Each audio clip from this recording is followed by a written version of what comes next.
Hey, what's up folks? Welcome to my Minecraft mod test drive. This is TrapCraft. It's made by StewieCraft, and there is a link down below in the description where you can go ahead and click and download and install the mod and follow along if you like, or just sit back and relax and watch me play around and I'll show you what TrapCraft can do for you. In a nutshell, TrapCraft provides you with an assortment of devices with which you may use to kill your enemies and mobs, domestic farm animals, for example, in the game, and then take their stuff. And you can do it all pretty much automatically. So why don't we run through the stations here. I've already set up a bunch of test stations, as you can see around me, with the various traps and devices, and I will show you how to craft them as well. So I guess why don't we just start with, well, station number one. Station number one. It's a trap, says AA. And if you know who AA is, and if you recognize that sentence right there, that exclamation, it's a trap, then you get a cookie. Actually, better yet, you can have a piece of that cake right over there. So, station number one, this particular item is called an igniter. And when you give the igniter a little bit of power, for example, if you step on a pressure plate, and you know what, I'm not going to do it. Let's get some volunteers here. What's up, guys? Spy chickens. Oh, dear. Oh. Roast chicken. Roasted chicken. Just like that. Poof. You don't even have to do any work. Oh, my gosh. You're on fire. Quick, get to the water. Oh, wait a minute. No. I'm not done. I'm not ready for that station. So yeah, basically this particular trap, this igniter, well, it ignites with a little bit of power. I guess they wanted cake. And all you have to do is give it a little power. You can use redstone and a lever, for example. Sadly, when you shut it back off, it doesn't turn the fire off. You still have to go over and put it out manually. But with a little bit of power, that's what you get. You get fire. Oh, no. Guys, these guys are so eager to show off all the traps. Alright, guys, here, go play. And I'm going to move on to station 2 here in a minute. But let me show you how to actually craft one of these igniters. So, essentially, you want to take some cobblestone. Arrange it like so. You're going to get a little bit of redstone here in the center to give it some power. And then netherrack on the top. And you get an igniter. Pretty cool stuff. So it's really not that effective because, well, it has to be lit and something has to walk on it. Fortunately, spy chickens are really dumb. And they walk right into the fire. My guess is pigs would do the same because they're not all that bright either. But again, it's a small amount of area here, so I suppose you could bury a whole bunch of these and then light them all up. That may help the cause a little bit. Hey, pig. I would like some roast pork, please. It's a trap, says AA. Okay, so now that we have that done, let's move on to the next station, Station 2. And let me just gather all this stuff. As you can see here, let me explain this little man. Oops. Time day. It is compatible with single-player commands there, by the way. But, you know, mobs, they just, sometimes they do exactly what is expected of them. Other times they don't. These are spikes. This is a Steve DECOY, aka Dummy Steve.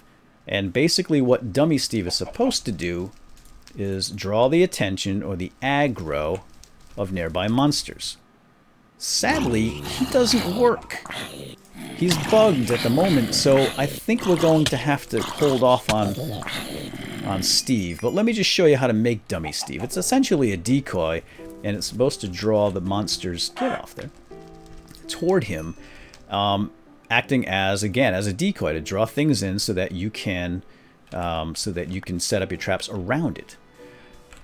Now we're going to need a Steve head, and in order to make a Steve head, you need brown wool, and you need lapis lazuli. Lapis lazuli, I guess some people call it.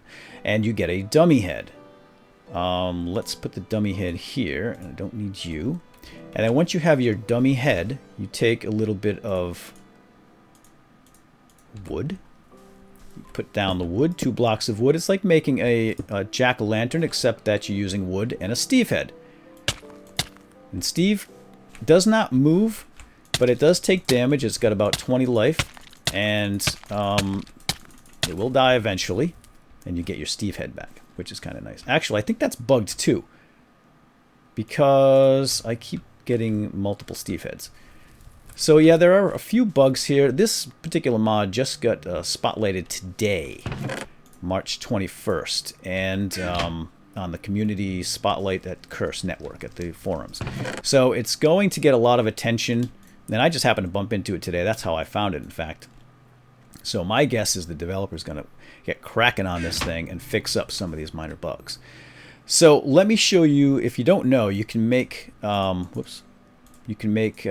brown dye with red and green dye, so that you can make the brown wool, which is basically white wool and cocoa beans. Just so you know. And I'm going to stuff this stuff in here because I don't need it right now. All right, let's get back to the trap. So these right here, basically, well, they're spikes. They're sharp, they're pointy, and if you touch one, ow, it hurts. I would recommend not walking into them. But you can use these in various ways to get your enemies to fall onto them and walk into them and die. That's the whole purpose of that. Now let me get my chickens back out, because I don't know if you know, but I really don't like chickens. I think they're all spies. I'll let them play with that and demonstrate. Well, why don't we go over here and make a couple of these guys. So you'll need iron. These are iron spikes. You arrange them like so, and you get 4 iron spikes per craft.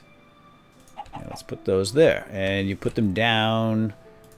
You know what? Let's put them here. Put them down easily enough just by placing them like you would any other block. Now you can get these back with a pick, and I don't have a pick on me, do I? So let me do that right now. I'm going to make an iron pick. And you may recollect these guys like so.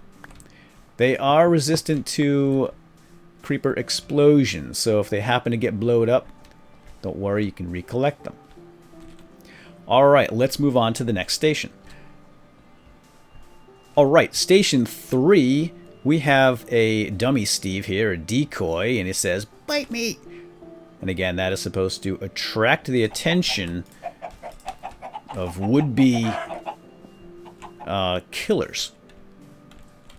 But, as you can see, nothing gets attracted to him. So I'm going to demonstrate with spy chickens. So what I have surrounded dummy Steve here with these bear traps.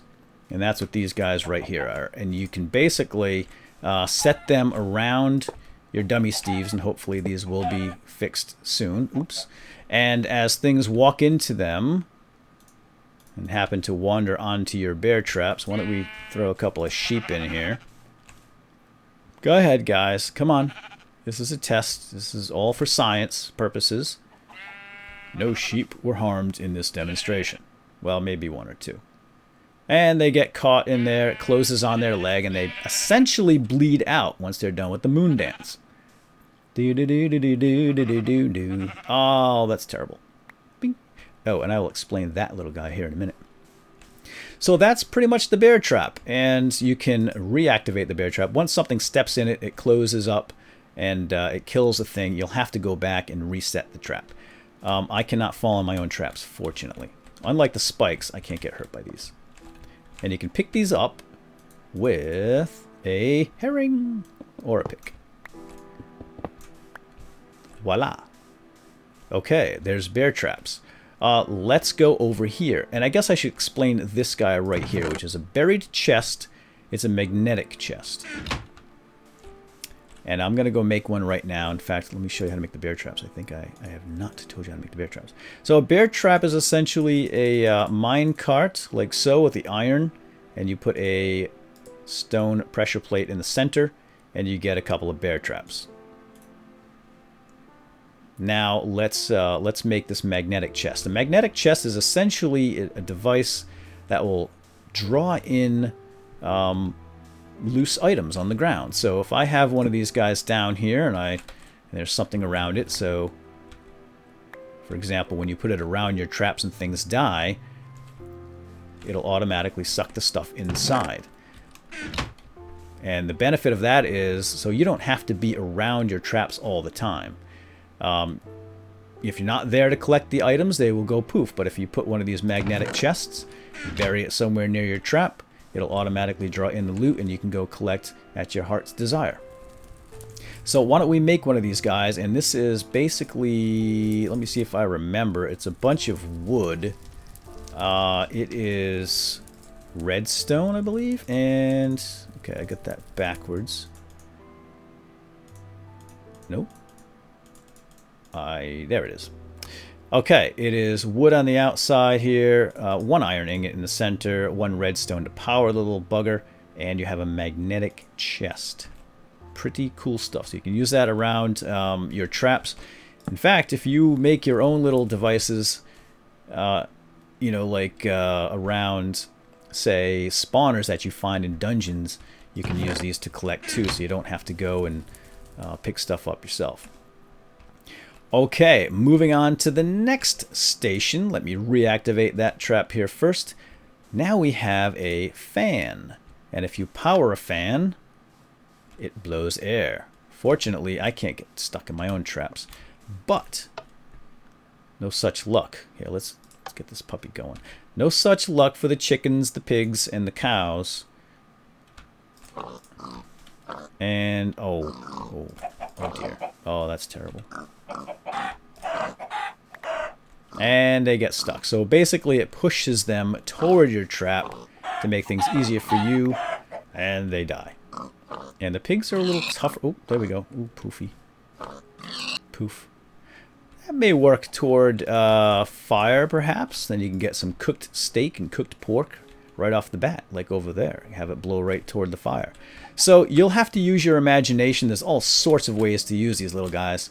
And that's obviously powered on and off to turn the air on and off, so forth and so on. And here again we have a magnetic chest which gathers the items that they drop. Now why don't we make a fan? Let me see if I remember how to make a fan. Hang on, I'm gonna have to look this one up. Okay, yeah, a fan is actually quite simple. So make a furnace, as you normally would make a furnace, and just drop an iron ingot right in the center. And that makes your fan. Oh, we didn't do the pit trap. And now this is probably my favorite. Now, did you get AA? Admiral Ekbar! You get cake. Come on over here and grab some cake, people. It's free cake. And it's definitely not a lie. Now, if you want to draw people toward your cake and you make a trap like mine, you must always add in parentheses, definitely not a lie. If you forget that part, people will get suspicious. So what have I done here? I've dug down 2 blocks. I put a whole bunch of spiky spikes down at the bottom there, and I've covered it up, but it looks like the my volunteers are so eager to show this off. They couldn't wait. They ruined it. They ruined the surprise. So let me show you how we do this. We cover this up with these, what are these things called again? Oh, grass coverings. Right. And grass coverings, it's basically a false surface. And you just plop it right on top here. Boom. And when something walks over that, and even the new AI will walk on top of those guys. They'll fall right in. Oh! Especially if you put it right on top of them. Let's do the spy chickens, because I hate spy chickens. Hey, spies! Get the cake, guys! It's not a lie! And they fall in. They can't get out. Oh, by the way, I have a chest under here. A magnetic chest. And it's right here for collecting purposes. That's not going to work. But apparently, it's not going to work on this side. It only had, it looks like the range is only 2 blocks, so I'll have to put another one on this side.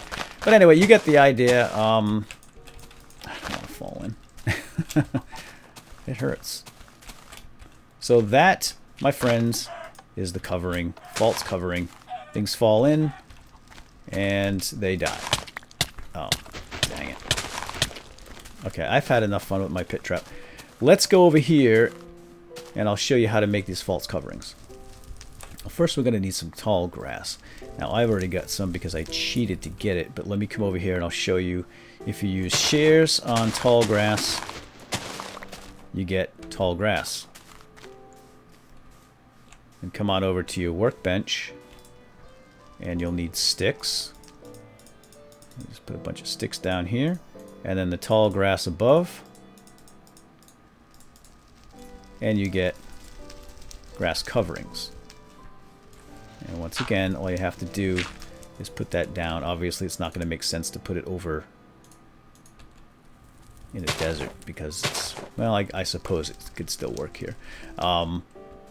But you don't want it to be too obvious. And that's pretty much it. And when they crash, you get your sticks back. You don't get the tall grass, unfortunately. And that works pretty well on mobs. And I think that about covers all the various devices of death and destruction. What else is there? I think that's everything. Right? I covered it all. So, there you go. That is TrapCraft in a nutshell. And go ahead, download it, have some fun. And it's going to be a lot more interesting when this thing works in multiplayer, which is not working at the time being. But apparently it's going to eventually. Now, I will tell you this. What I really like about this is that I'm not a big fan of making drowning traps or huge drop towers, etc. I like to play this game, Minecraft, as kind of a survivor, a wilderness survivor, a frontiersman, if you will. And bear traps are right up my alley. So it's more on a smaller scale of death and destruction without having some huge machine contraption cranking away, automatically slaughtering everything. So anyway, if you play like me, I think it's a great addition to your Minecraft. So there you have it, folks. I hope you enjoyed, and if you did, a like is always appreciated. And I will see you next time. So long. Bye-bye.